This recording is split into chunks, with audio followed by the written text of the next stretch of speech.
ଅନୁଭୂତି ବୁଝେଇନି ନାମ ଆମେ ଗୋପରୁ ଆସିଛୁ ଗୋପରୁ ଆମେ କାହାକୁ ଭିଡିଓ କରିବେ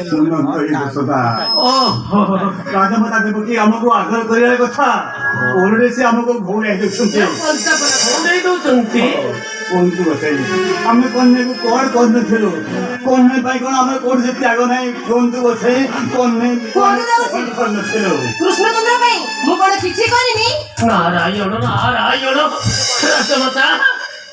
କୃଷ୍ଣଙ୍କ ପାଇଁ ତମେ କଣ ପାଇଁ କରୁଛ ମୁଁ ତାକୁ 10 ମାସ 10 ଦିନ ଗର୍ଭରେ ଧରିଛି ମୁଁ ତାକୁ ଜନ୍ମ ଦେଇଛି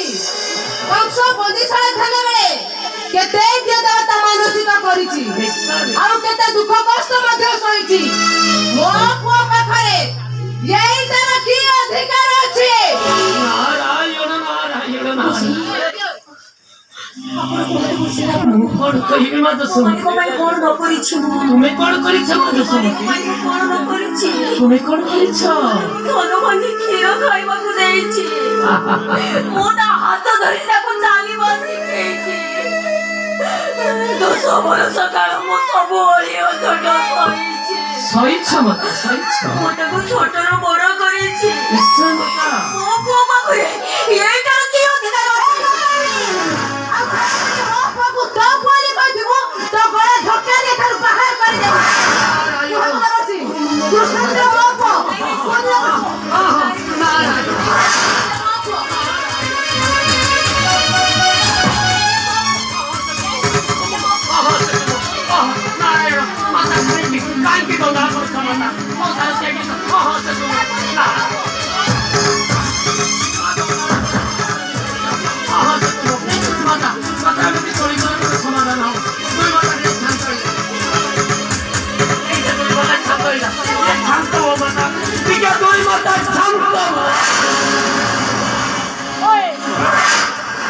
କଣ ରାଜମାତା ଏମିତି ପୁଅ ପୁଅ କହି କଳହ ଲାଗିଲେ ଏ କଳିର କଣ ସମାଧାନ ହେଇଯିବ